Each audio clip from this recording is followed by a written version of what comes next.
Hi friends, मेरा नाम है सुभाशीष और मैं आज वर्डप्रेस में कैसे कस्टम डेटा टेबल क्रिएट कर सकते हो उस बारे में बात करूँगा। तो मेरा सवाल ये आता है कि आप वर्डप्रेस में क्यों कस्टम डेटा टेबल क्रिएट करना चाहोगे।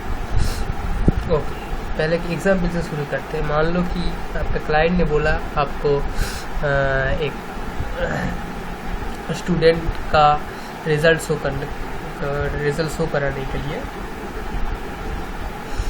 कि स्टूडेंट आके एक सर्च प्रॉम्प्ट रहेगा, वहाँ आके स्टूडेंट अपना सर्च करेगा और वो सब अपना सर्च करके अपना रिज़ल्ट वहाँ से देख पाएगा। तब जाके क्या करोगे, तब जाके तो आप कोई कस्टम पोस्ट टाइप क्रिएट करोगे, फिर उसमें उससे क्वेरी करके ले आओगे। मतलब बहुत मेसी हो जाएगा ना, मतलब बहुत फैल जाएगा चीज़। ये तो एक एग्जाम्पल है। और एक कंडीशन सोच लो कि मान लो आपका क्लाइंट का आपका कुछ कार का बिजनेस है। कार में उसका बहुत सारा ब्रांड का बहुत सारा मॉडल का कार उसके पास है, जिनका बहुत हर एक कार का अलग अलग माइलेज है, कलर अलग है।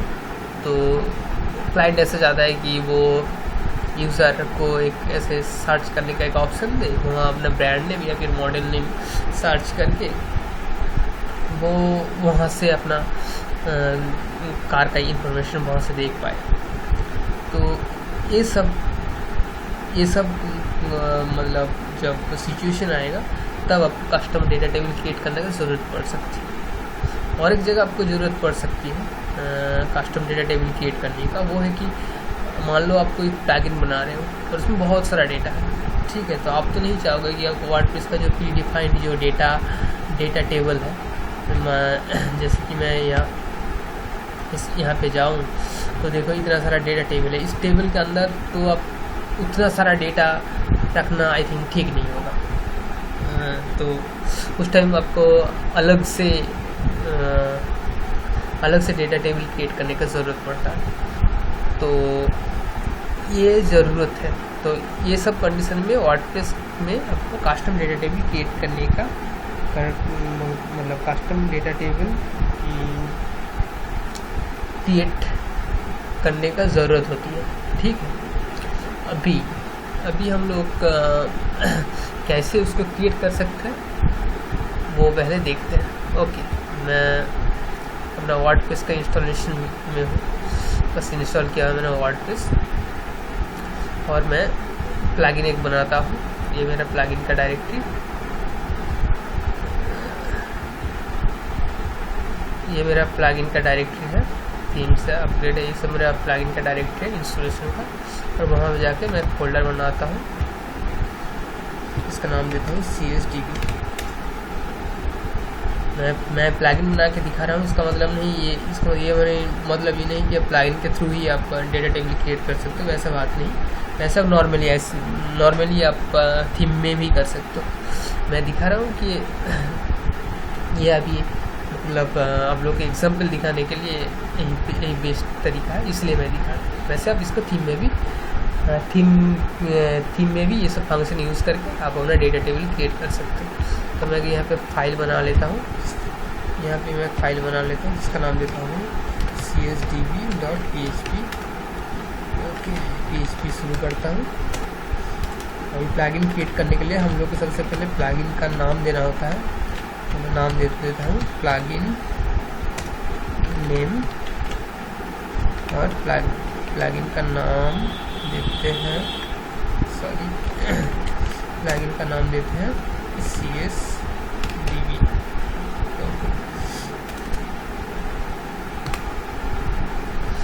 अभी हम लोगों को इसको क्रिएट करने के लिए एक ग्लोबल WPDB वेरिएबल कॉल करना पड़ता है। तो इसको कॉल कर लेते हैं ग्लोबल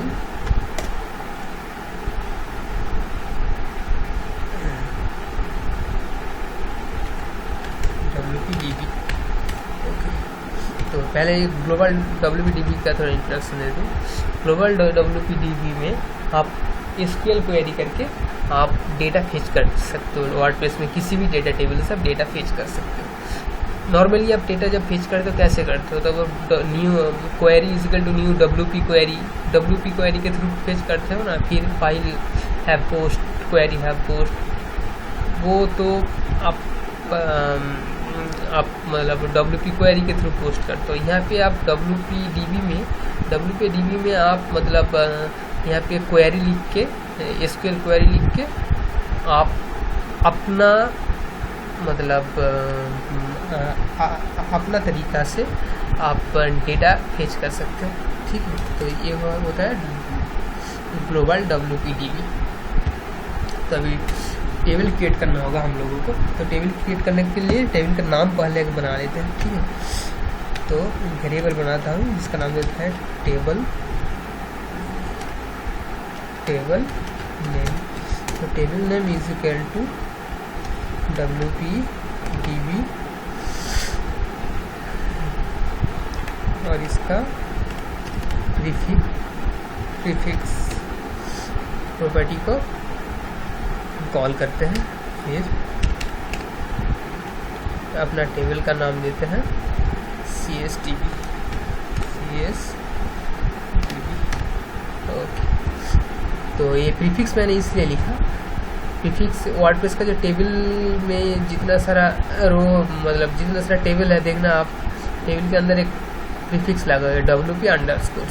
ठीक है, तो ये प्रीफिक्स मैं भी चाह रहा हूँ कि मेरा अपना प्रीफिक्स हो। ठीक है, तो ये हो गया हम लोग का टेबल नेम।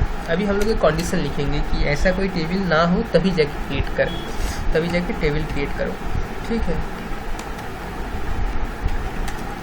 ओके।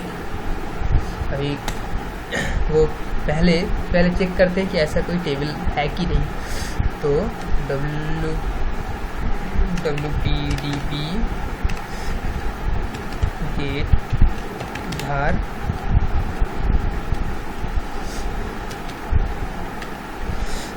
सो टेबल्स लाइक ये हम लोग का जो टेबल है उसके लाइक कोई टेबल दिखाओ, मतलब इस नाम का कोई टेबल दिखाओ।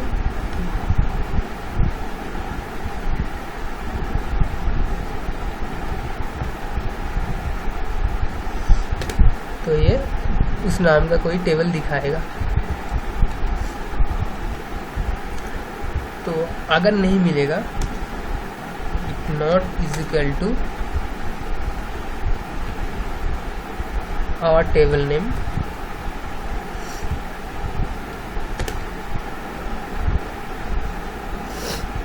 तो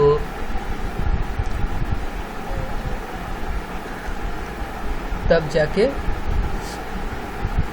हम लोगों का टेबल क्रिएट होगा। ठीक है, तो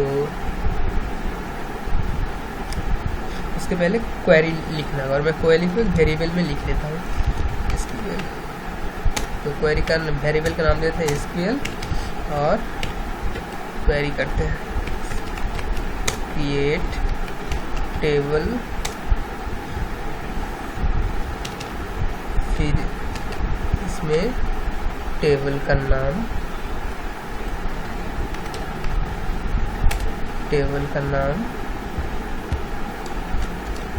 इसके अंदर ब्रैकेट्स में हम लोगों को टेबल का जो फील्ड होगा वो लिखना होगा। ठीक है, तो पहला फील्ड मैं बनाता हूँ ID का, जो लगभग हर एक डेटा टेबल में ही होता है। ID जो है इंडेक्स, ठीक है ना, मतलब जो प्राइमरी की होता है वो पहले बनाते हैं।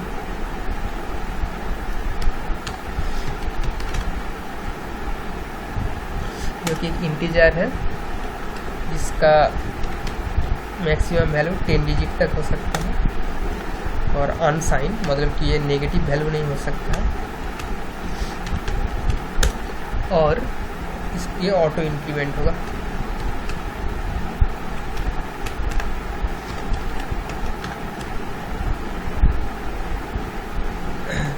फिर एक फील्ड बनाते हैं जो है नेम का, स्टूडेंट लोगों का जो नाम होगा वो नाम का, जो कि varchar का है। इसका मैक्सिमम कैरेक्टर 255 तक हो सकता है, मतलब उससे ज़्यादा ना हो। फिर एक रोल का एक बनाते हैं जो कि है कि इंटीजर है, इंटीजर जो कि 8 डिजिट हो। ओके, फिर एक बनाते हैं टोटल नंबर, जो स्टूडेंट का जो टोटल नंबर का फील्ड बनाते हैं, जिसको कितना नंबर मिला है, टोटल नम बोल के बनाता है, जो कि एक इंटीजर है, जो कि मैं चाहता हूँ कि 3 डिजिट का हो। फिर मैं चाहता हूँ स्टेटस की पास किया है कि फेल किया है, स्टेटस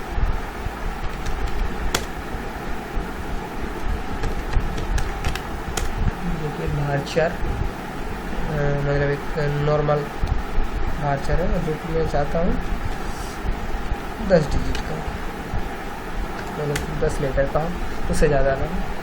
अच्छा, फिर रजिस्ट्रेशन डेट ये लेते हैं कि जब ये एंट्री किया गया उसी वक्त अपने आप रजिस्टर हो जाएगा, तो उसके लिए ऐसे लिखते हैं रजिस्टर डेट। ये सब हम लोग का कॉलम नेम है, ठीक है, ये सब कॉलम डेटाबेस में। As date is equal to timestamp, timestamp not null और default current time stamp.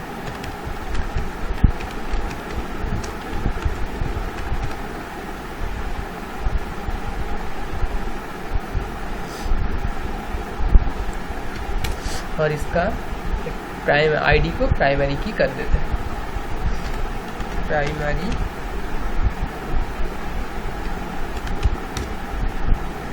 Primary की जो है हम लोग का जो आईडी है, ओके। अभी इसको WP डेल्टा फंक्शन के थ्रू इसको रन कराना पड़ेगा। WP डेल्टा फंक्शन वो है जो आपका SQL क्वेरी रन कराता है, मतलब डेटाबेस क्रिएट करने के लिए, ठीक है।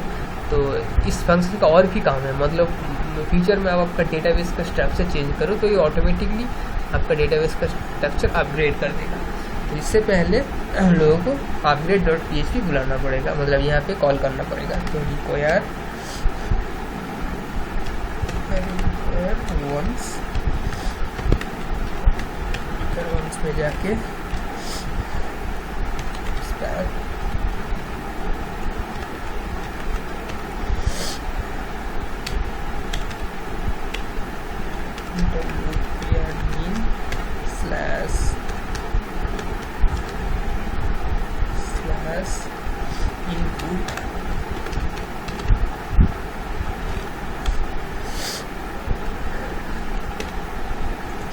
upgrade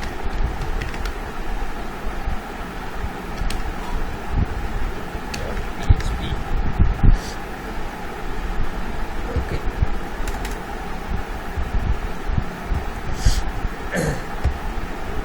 इसके बाद DB डेल्टा कॉल करना पड़ेगा। तो DB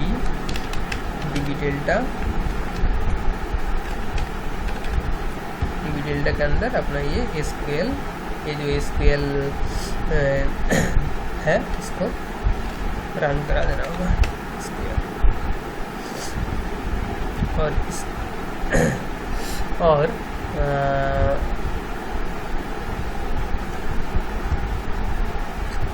और इसको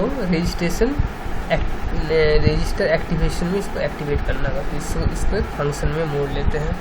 तो फंक्शन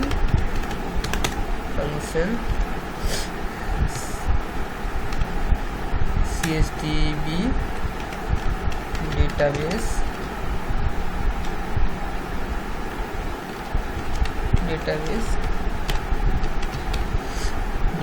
क्रिएट। तो ये फर्स्ट ब्रैकेट हुआ और इसको इसमें रैप कर लेते हैं। फिर रजिस्टर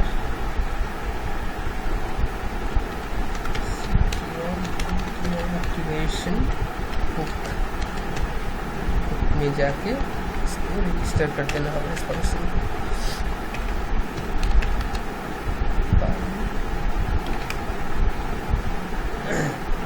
इसको थोड़ा हटा देते हैं।